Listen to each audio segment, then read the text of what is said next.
Right. So my mother, Alei Shalom, Vadai did not remain hidden. My father was in the Vilna ghetto and hung in the Vilna ghetto in different places for 2.5 years until the Russians came. So that was extraordinary. That he talked about at the end. You know, my father lived many years after my mother, Alei Shalom, passed away.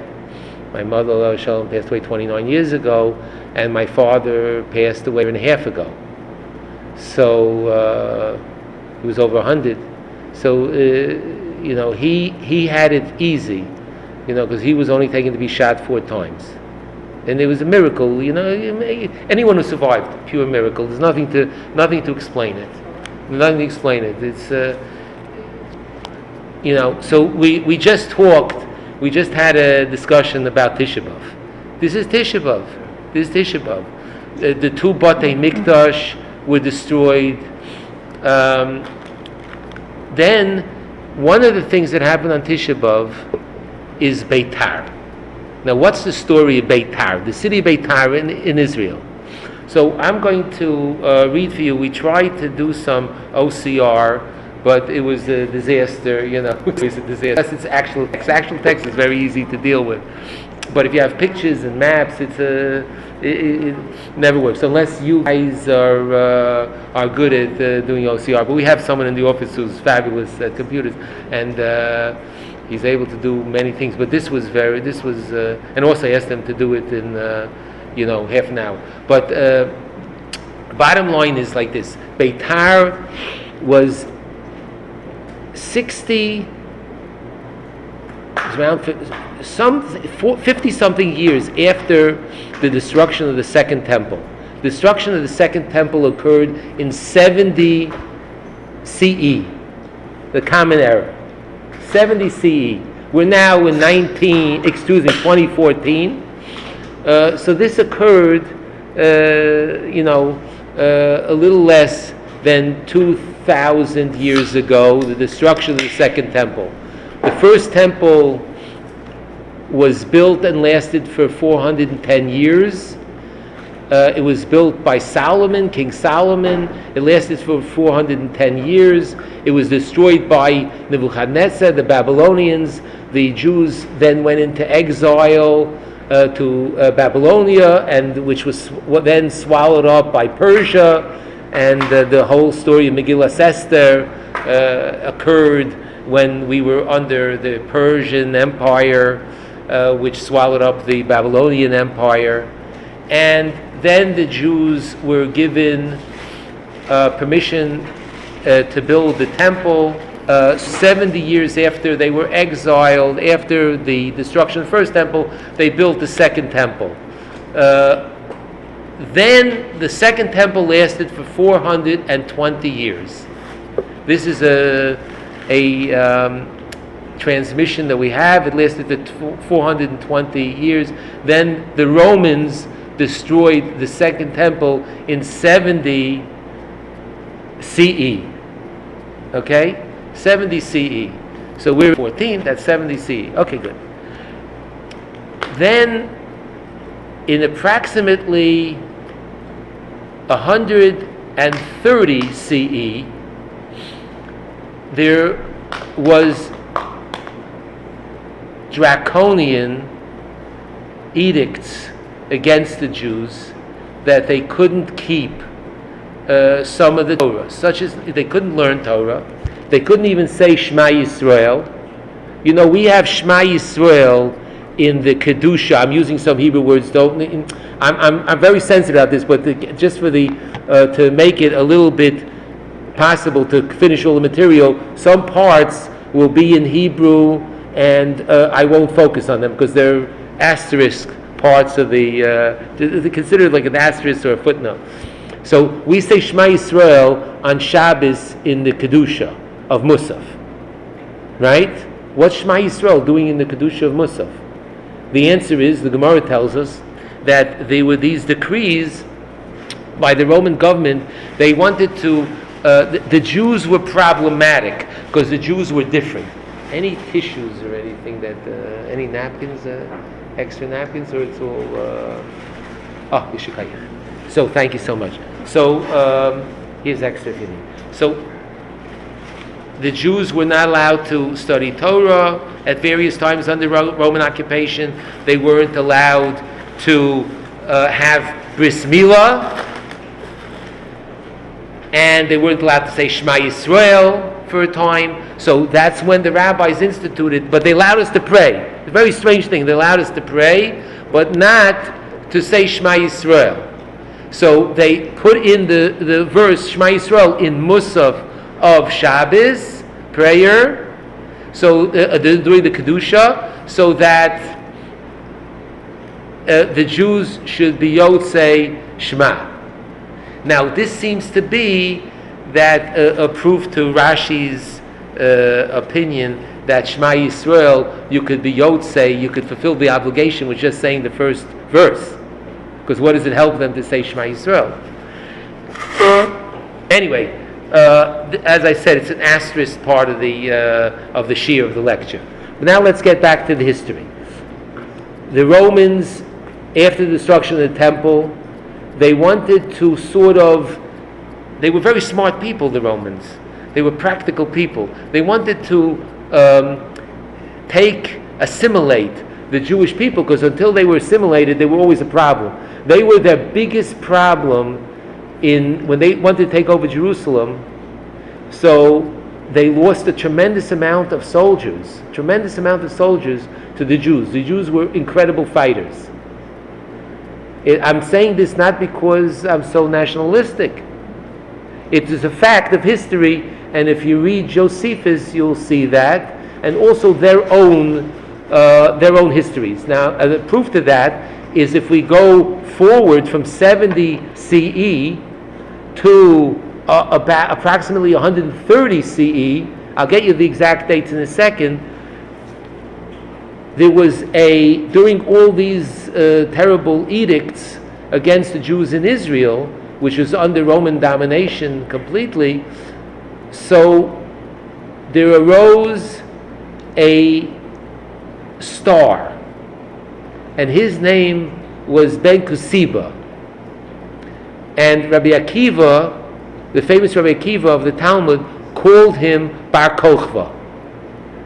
And Bar Kochva, the son of a star, because he felt that he would be the star that would save Jewry and perhaps be the Messiah, literally the Messiah. So let me continue. He led a revolt. The revolt was very, very successful. Very, very successful. And the Romans massed, I think, 6 divisions. Well over 100,000 troops they massed against this Jewish revolt. They were the greatest army in the world. So one of the divisions, this you could read, not just in Jewish history books, but in the historians, secular historians. One of the divisions was met by the Jews and decimated. Decimated, incidentally, is a term from Latin. And I just read that John Adams. I was reading some story. It's very good reading about the revolutionary heroes who were great people. They were very, very. They were religious people and extremely bright and idealistic. So John Adams said that after he heard about the initial losses and the morale being very low amongst the Continental Army, he said he confided to another member of the Continental Congress. He said we should put into play the decimation of the troops. That means when they saw there was low morale in a battalion, they used to take the men, line them up, and every 10th man, Deci 10, they used to kill. And they says, now do you want to fight? They would ask the troops. So they they did that for deserters? Not deserters, no. No, if they felt that they weren't pulling their weight. So the Jews met this division of Romans, one of the divisions they sent, and it no longer existed after they killed every single person. So the Jews were very, very capable at fighting. The Romans sent an amazing amount of manpower to fight the Jews. Remember, this was after the destruction of the temple. We're talking about 60 years after the destruction of the temple. So the Jews all massed at Beitar, the city of Beitar. Okay? The city of Beitar. And the Mishnah says the city of Beitar was destroyed by the Romans on Tisha B'Av. So, but doesn't mean when they destroyed the temple. This is 60-something years later, when the Jews were still living on their land, and they were able to mount this offensive against their occupiers. They were occupiers. We're not occupiers of the West Bank. They were occupiers. So the Jews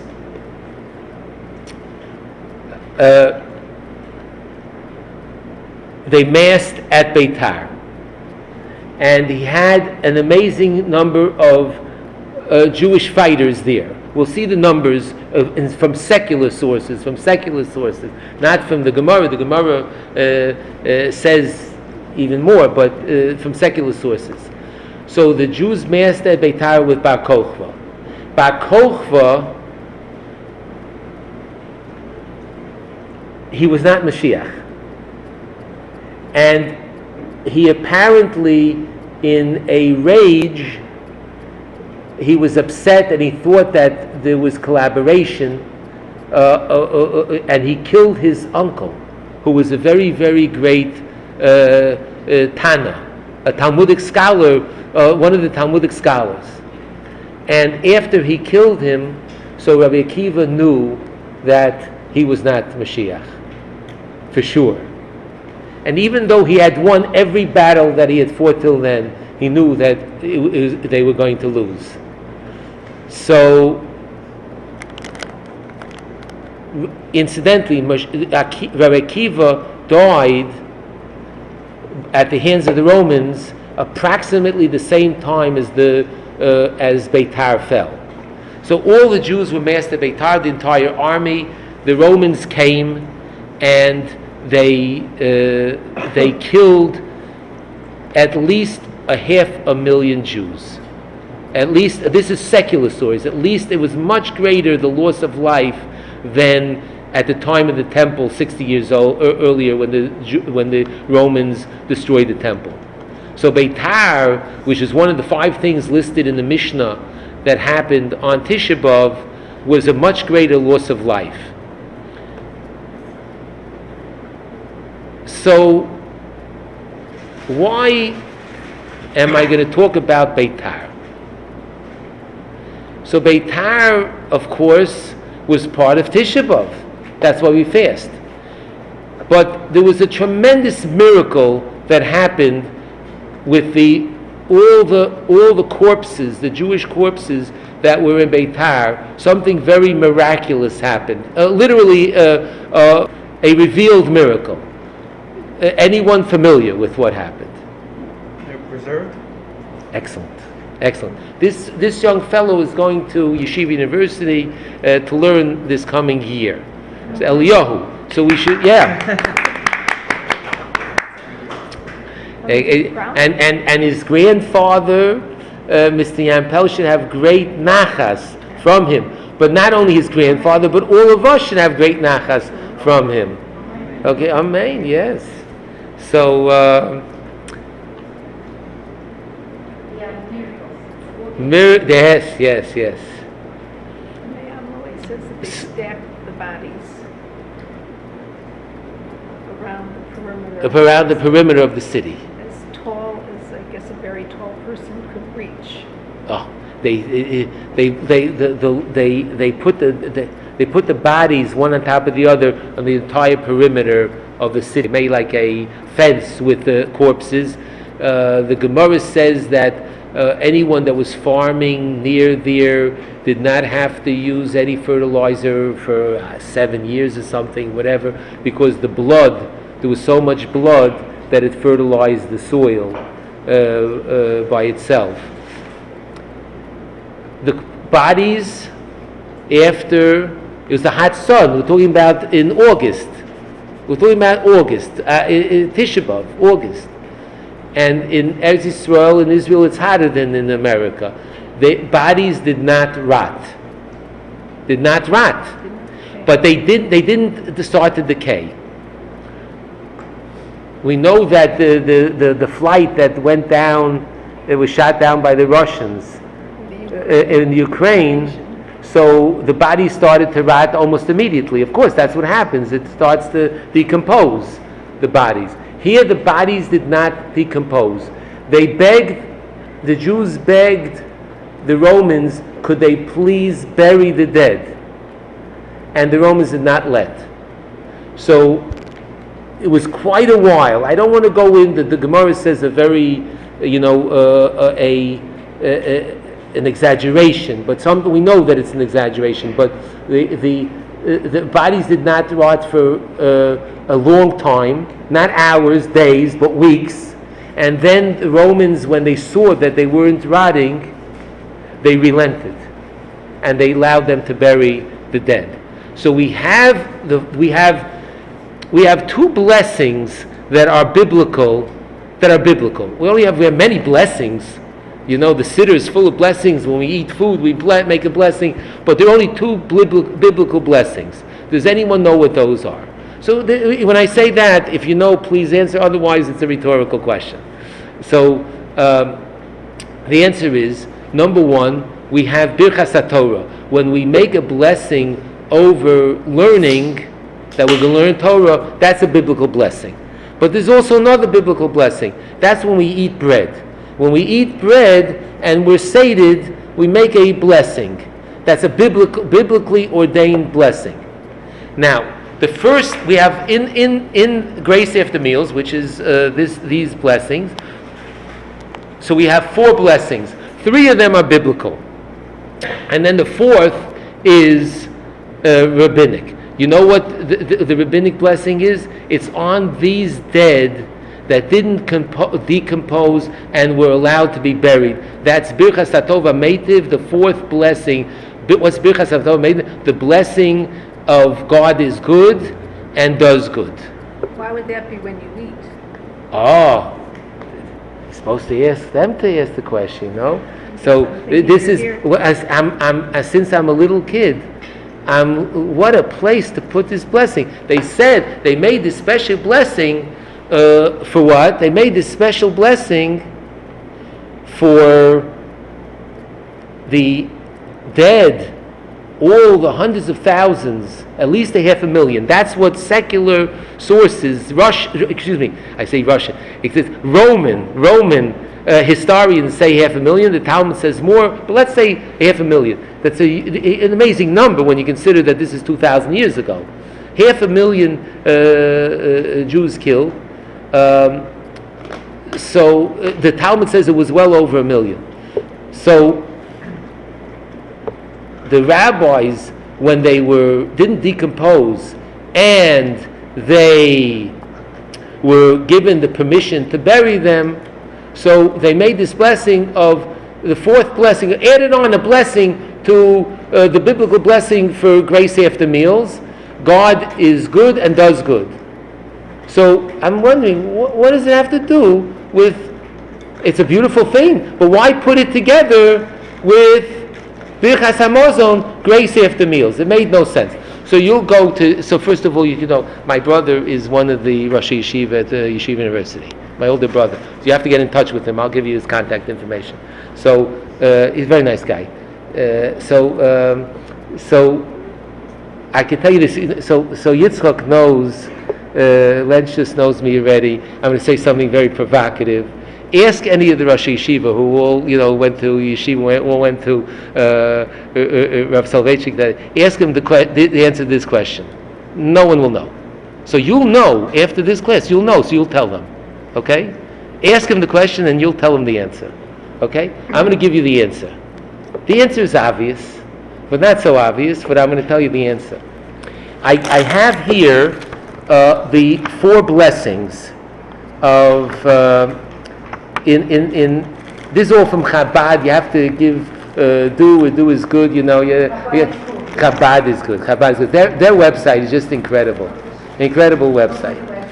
Yeah, they're terrific. So they have, we got the Siddur. The Siddur is something that's not really translated on the web. It's in the internet. It's interesting. So let's look at the first. I highlighted, blessed are you. We start with a blessing. We ended with a blessing. So this is the first blessing. Blessed are you, Lord our God, King of the universe, who in his goodness provides sustenance for the entire world with grace, with kindness, with mercy. And then the end, look at the highlighted words at the end. Blessed are you, Lord, who provides food for all. Right? So if that was the only blessing that was biblical in grace after meals, we would not have Hatov V'Ameitiv. We wouldn't have this 4th blessing together with grace after meals. But let's look at the next two blessings. We offer thanks to you, Lord our God, for having given us. You see the underlined thing? This was as my wife is yelling to me, we have to leave. I'm underlining this on the computer. And then Kole Fisher is telling me, Rabbi, I tried the OCR on the history that you're trying to, give out, and it doesn't work. And he's fabulous when it comes to computers. Okay, so we didn't. But this I got as we're leaving. For having given as a heritage to our ancestors a precious, good, and spacious land. Okay, that's what the second blessing starts with. We thank God. We offer thanks to God. The first thing we offer thanks to God is for having given us as a heritage to our ancestors a precious, good, and spacious land. And what do we end the blessing with? What's the end? Look at the end of 2, the bolded blessing at the end. Blessed are you, Lord, for the land and for the sustenance. Okay? Keep that in mind. Now let's go to the 3rd blessing. Have mercy, Lord our God, upon Israel, upon your people, upon Jerusalem, your city, upon Zion, the abode of your glory. Okay? Let's look at the end of that blessing. And rebuild Jerusalem, the holy city, speedily in our days. Blessed are you, Lord, who in his mercy rebuilds Jerusalem. Amen. Okay? Then we have this 4th blessing. Blessed are you, Lord our God, King of the universe, benevolent God, our Father, our King, our strength, our Creator, our Redeemer, our Maker, our Holy One, the Holy One of Jacob, our Shepherd, the Shepherd of Israel, the King who is good and does good to all. That's really how we know the blessing. Hatov V'Ameitiv. He is good and does good to all, each and every day. Okay? What does it have to do with blessing God for the food that he gave? So now let me explain to you. They will not know this. Absolutely, they will not know this. This is something I said. They don't know it. Okay. So this you have to know. Yitzchak, you have to know yourself. The answer is like this. They had survived the destruction of the second temple. Rome had destroyed the second temple, killed many, many Jews, but the Jewish people were still living on the land. Then came the tremendous decrees against the Jews in their land. They were still living in their land, etc. After this destruction, 60 years later, of Beitar, the Jews knew that their days in the land were numbered, and there was a great, exile awaiting them. That was the last stand. That was the last stand that the Jews had, that they were able to live for 60 years, and then they had this stand, this military stand, and they were destroyed. So all is gone. Doreen, it's all over. It's all over. The Jews are kaput. We can't have the grace after meals anymore. What's the grace after meals? We're thanking God for food, that we can say. But the second blessing has no meaning to us. Blessed are you, Lord, for the land and for the sustenance. We're going to be out of here. We're going to be exiled. What are we thanking God for the land? Okay, in the third one, we say, and we build Jerusalem, the holy city. What do you mean? Jerusalem was leveled. It was leveled. It was only, it was so leveled. Now they're doing, you ever go to see the architectural digs in, the archaeological digs in Jerusalem? They have to go down many, many layers. And then they find, you know what the Romans did? The Romans took the city and they leveled it. And that's the big thing of the Kosel HaMaravi. They did not destroy it. It's so big. So no, they destroyed it. They flattened it, and they built a new city. I forgot the Capitolino. So what was it? The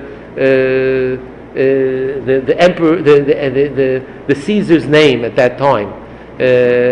He called it his name in Capitolino. The new capital. This is a new capital city in honor of their god Jupiter.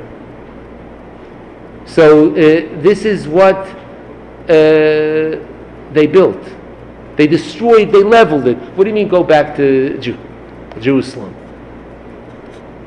What gave the Jews the moral courage? You have to have, belief is tremendous. Belief is tremendous. But you have to have something that you know God is there, that you have to have something. There was something. What was there? Okay, there was a prophecy, but there was a prophecy that it would be destroyed. We didn't know about the second one, but there was a prophecy, but there was something else. They didn't need a prophecy. They saw what happened in Beitar. Beitar, in the destruction, was the message from God that they will go back. He has not abandoned them. It was impossible that the bodies start to decompose right away. That's a biological fact. As soon as someone is dead, it starts to decompose. Within 1 or 2 days, you can't be in the same room. It's terrible, right? It's terrible. After a week or two, it's ridiculous. Here, it did not decompose. The Jews understood that God was saying, no, you sinned, you have no right to be here now. I'm putting you in exile. I'm sending you into exile. But you should know I'm still with you. I'm making a revealed miracle in the destruction to show you that I am still with you. So that's why it's intention, because when we pray to God for food, we thank Him for the land. We're supposed to be in Israel. To all the nations in the UN, you know what we have to say? Did you see the text of benching? That's what we have to say to them. Did you see the text of our grace after meals? It speaks about the land. It's our land. We're thanking God for giving it to us. We're supposed to be sustained by the fruit of the land, which we know it doesn't sustain anyone else. There's also a fact. Many people, 2,000 years, it couldn't sustain anyone. There was no one else there besides the Jews. It couldn't sustain anyone.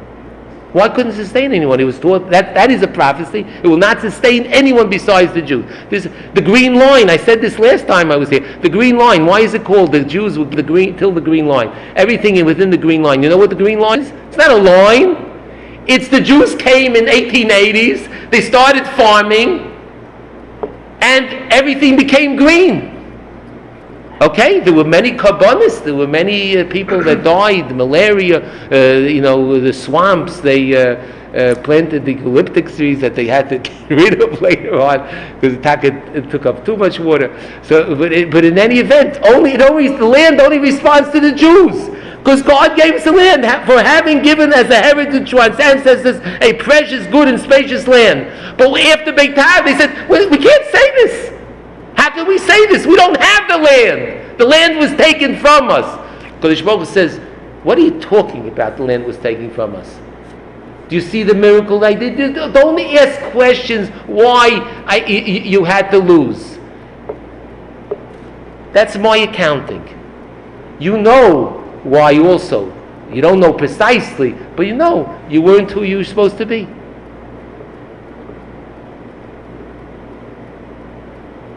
Even now, do I have to tell you? It's a miracle we have Israel. The United States. Half the Jews in the United States are leftists. They would go with the Palestinians more than they would go with the Jews. This is what we're dealing with. We know where we are. We're not where we're supposed to be. You know?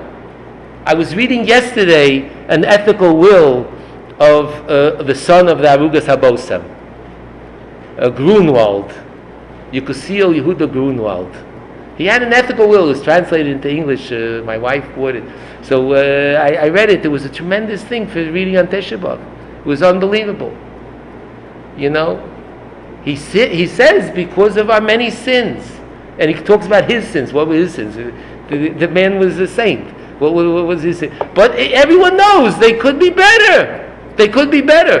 And when we have Jews who are Kerry, is a Jew. I mean, he's I don't know if halakhically he's a Jew, but his parents Shmadzak or his grandparents Shmadzak, they were Jews. Now you ask, well, God has a reckoning. There's no question about it. There is a reckoning. We don't understand the reckoning. Don't take this. Khan says he knows. Of course, I don't know anything. But it's not as if my father still remembers communists who took tefillin and put the tefillin on the dogs as leashes. They were. So you understand? We become insane sometimes, Jews. This is a few years ago. So how can we say, "Blessed are you, Lord, for the land and for the sustenance"? We're not going back to the land. So HaKadosh Baruch Hu shows in the destruction of Beitar, He tells us, "No, I am with you. You were promised the land. I promised you. You will always have the land. You have to go into exile. You have to suffer, but you are the chosen people, and you will be forever mine." So that's why we can say, when we're making these blessings about the land and the sustenance from the land, so we added to that, we say, "Hatov HaMeitiv." We know we're going to go back to the land. The land is ours. It was promised by God to us. It will sustain us in the future, and now it's now. We are living in the times of the coming of the Messiah. I can't tell you when he's going to come, but this is the beginning. This is nothing to talk about. He's on the way. He's on the way. This is you dreamt during the Second World War. We dreamt that we would have Israel. It's impossible. Impossible. It's not impossible. It's going to be. It is. And that's why Hatov HaMeitiv, this blessing, is together with the promise of the land, that He gave us the land. You'll be able to tell it over with the same, punch and gusto? Okay, I'm counting on you. I'm going to ask my brother if you don't. I told my brother, my older brother, this part. I mean, I don't know if he remembers, but it's something I wrote once anyway. It's published. So this is why we have the fourth blessing in Birchas Hamazon. Birchas Hamazon speaks about we're thanking God for the land and the sustenance we get from the land. What right do we have to say that now? The answer is that's forever. God says forever. I'll prove it's forever, and He is with us. He is with us. They didn't decay. They didn't decay. Out of the Second World War, Jewry is finished. The Jews mean nothing. My father told me that the Jew doing something to a Jew is meaningless. He's not a human being. That's what the Nazis, created in everyone's mind. That we would have Israel. That no one can believe we're only 13.5 to 15.5 million people. my daughter when she was working on Wall Street. So she said the Italian fellow that she was part of that team said, "How many Jews are there, Hannah? How many Jews are there? 150 million, 200 million?" She said 13.5 to 15.5 million. He says, "What are you talking about? They're always in the papers. Israel, what's coming off? The Jews everywhere. What do you mean only?" So he says, "No, that's what this is. We are the people that it's going to happen to.